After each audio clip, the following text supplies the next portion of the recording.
the ASM artist. Hello everybody. Should probably zip up my coat. You're gonna worry about me. First thing I do coming back from COVID is go out and record in the woods with my coat unzipped. Welcome back. I'm so happy to be recording again. Last time I recorded was like literally, well, it says last time I edited a video was like probably almost 20 days ago now. So I'm ready to get back at it. So the first thing I got for ASMR in the woods is the least thing you'd expect to be in the woods is a computer mouse. But you wouldn't expect to see. Can you see my equipment over there? Maybe not. Maybe it's just out of frame. Actually, the road's not that far away. You'll probably hear cars going by.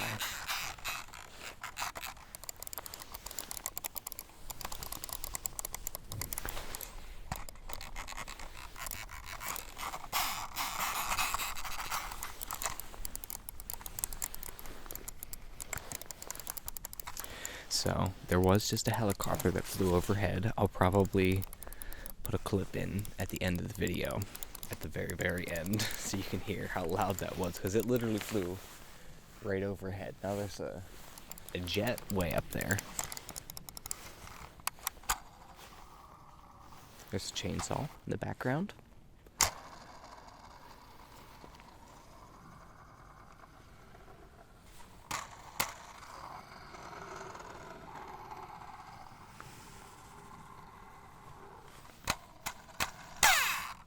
Oops.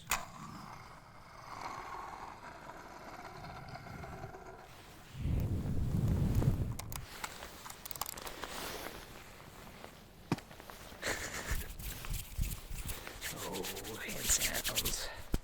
How I've missed doing hand sounds.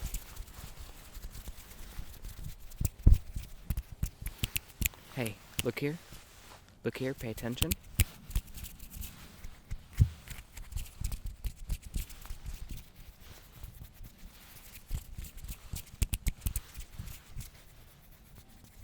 Oh, is there someone yelling in the background? Welcome to the Pennsylvanian woods, everybody.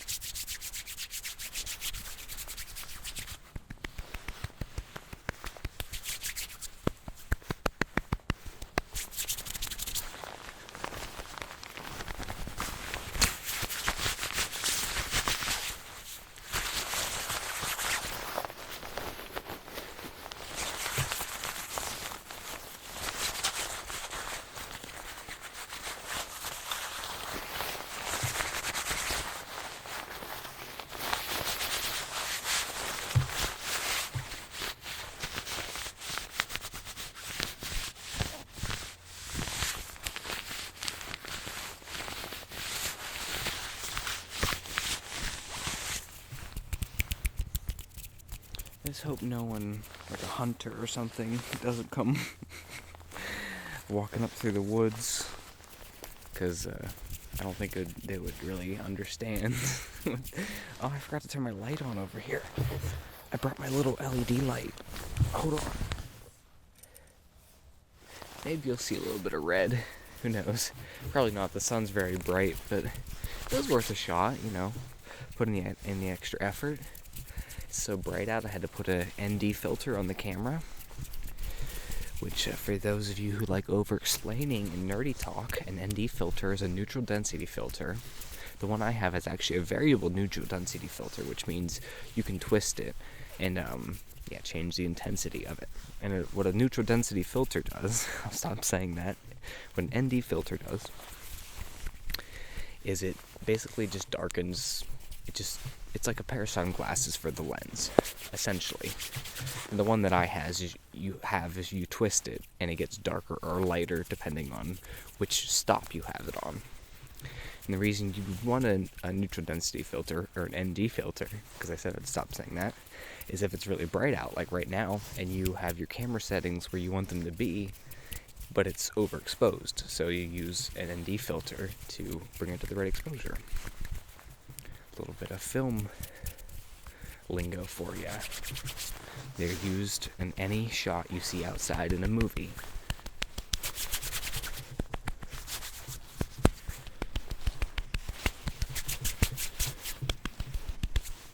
turn the microphone up a little bit.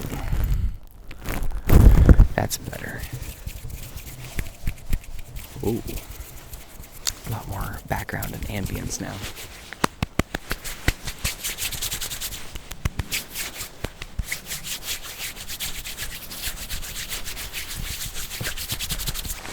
Let me get another trigger out. Oh, I knew these would sound good with the good mic. These are nuts I stole from a recording studio. I'll just leave it at that.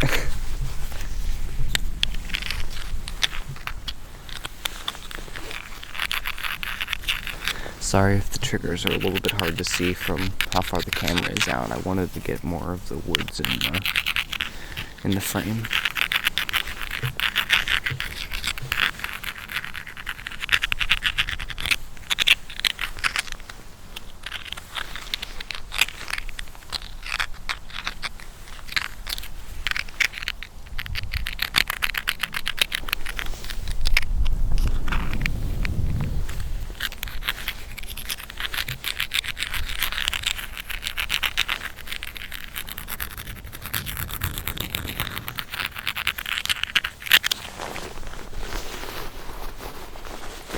Let's see, the last trigger I have in my coat pocket here. It's a very good book. I'm going to try starting to read again, because I don't want my brain to get dumb.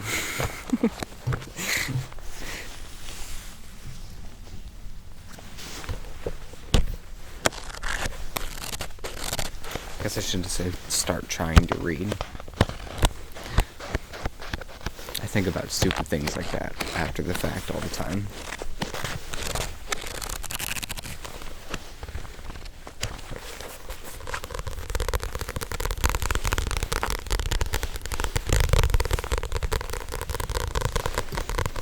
Man, the shot's a little bit overexposed still. Even with the ND filter, it's still a little bit overexposed.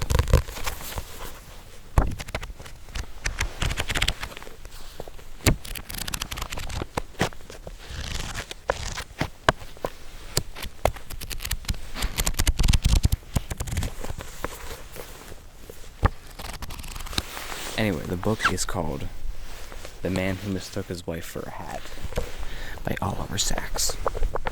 I had to read it in AP Psychology, well, parts of it, and I remember it actually being very interesting. It's about, like, peculiar things, the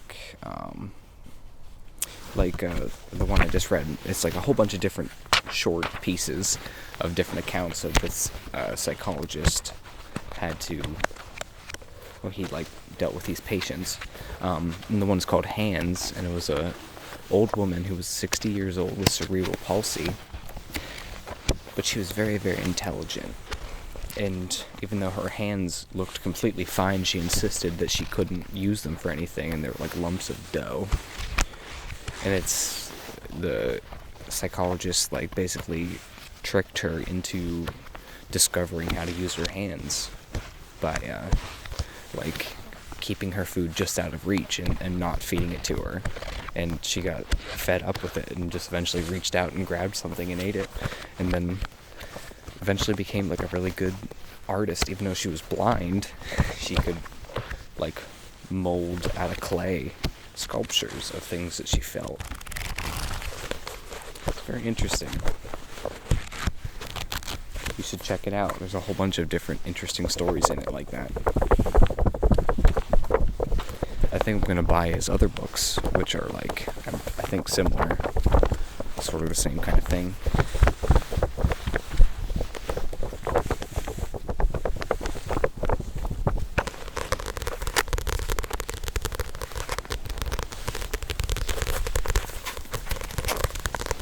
So what if the shot's a little bit overexposed? If I darken it down too much, then it's not going to look good anyway, so we'll see how much we can fix it in post. Probably not that much.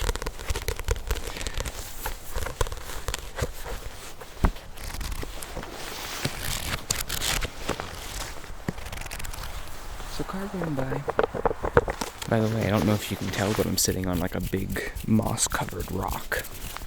It's kind of a good seat. You know what, I think I'm going to try to darken down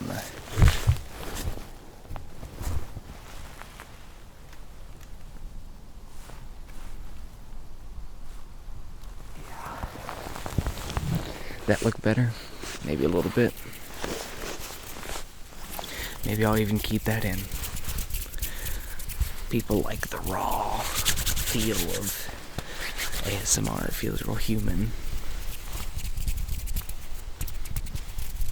I keep in a lot of things even though I'm embarrassed of them, because I feel like you guys won't judge me at least that bad.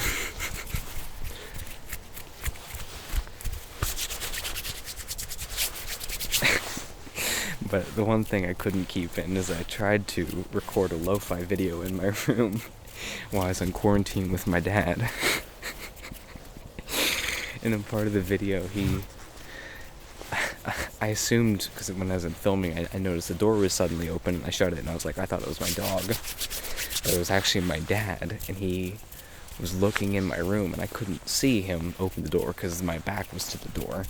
And he stared in at me doing an ASMR video for like at least a full minute. And that was just too embarrassing. I deleted the whole video as soon as I watched it back and saw that. And he still hasn't asked me about it, which I'm very thankful for. But I know he's not gonna get it.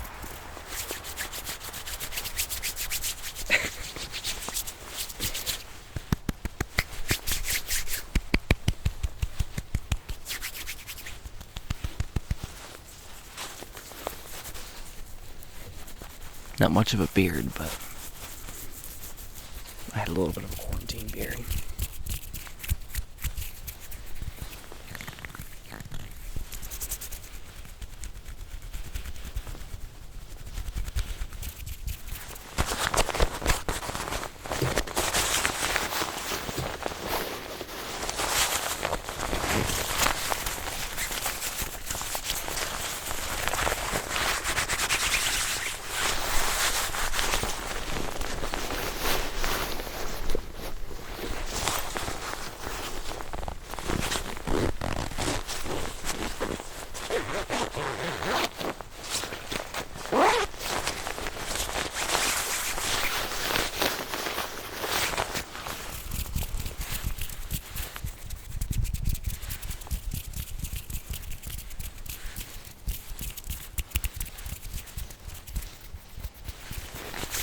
This is fun. I like this.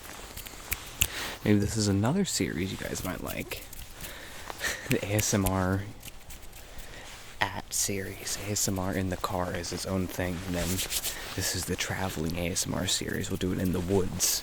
Eventually we'll get the budget. We're going to go to the jungle. We're going to go to the desert. We're going to go to the North Pole. We're going to do ASMR in Santa's house with a polar bear. And then we're going to go to the South Pole and do ASMR with penguins. We're eventually going to take over the ASMR world and just do the most insane ASMR in outer space. Give it the year 2050, this channel's still going. Bet. We're going to space.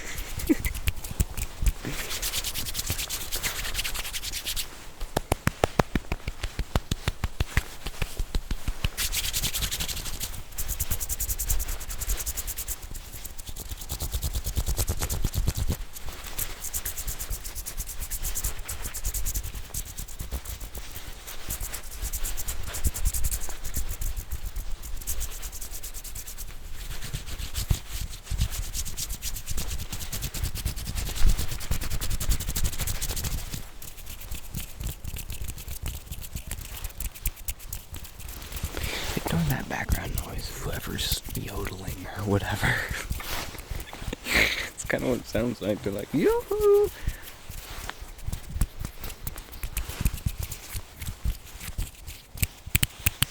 Hey, excuse me. Spencer, pay attention, please.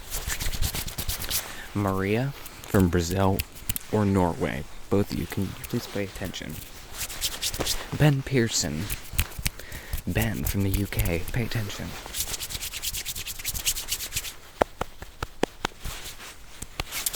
Gigi from the Philippines, can you please pay attention to me?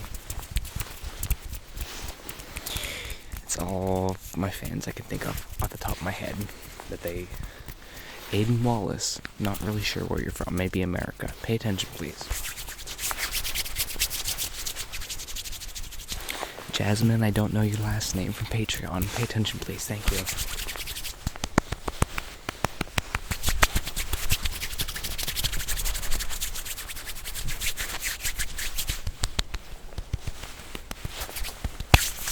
And now that we're all paying attention, also everybody else who I didn't mention by name who's watching, which is, I'm gonna have to go out on a limb and at least hope that it's most of you.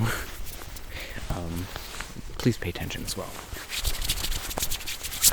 I'm going to perform a tingle.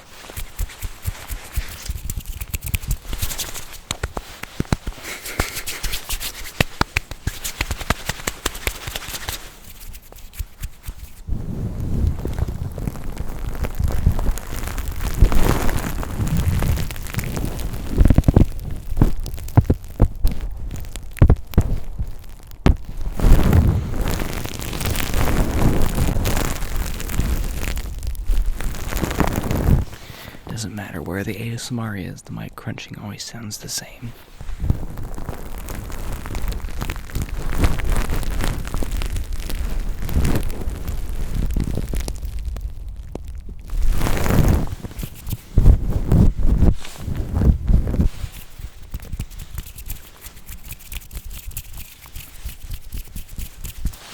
Alright, thank you guys so much for watching.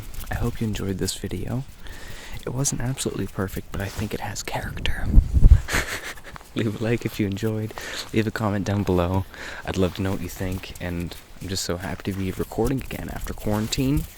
COVID was honestly not that bad for me, thank God, but I also know that there's other people my age who've gotten it and were sick for 2+ months. So I'm not saying that just because it wasn't bad for me, you shouldn't be careful still. You should definitely still be careful. I hope that didn't bring down your mood right here at the end. I think it was still fun. But, yeah, be responsible, guys. And, I hope to see you in the next video. Bye. Oh my gosh. There must be an airplane flying, like, right overhead. I was talking about background noise. I wasn't talking about this. Oh, it's literally right overhead. It's a helicopter. That's crazy. It couldn't have gone more perfectly right over the microphone.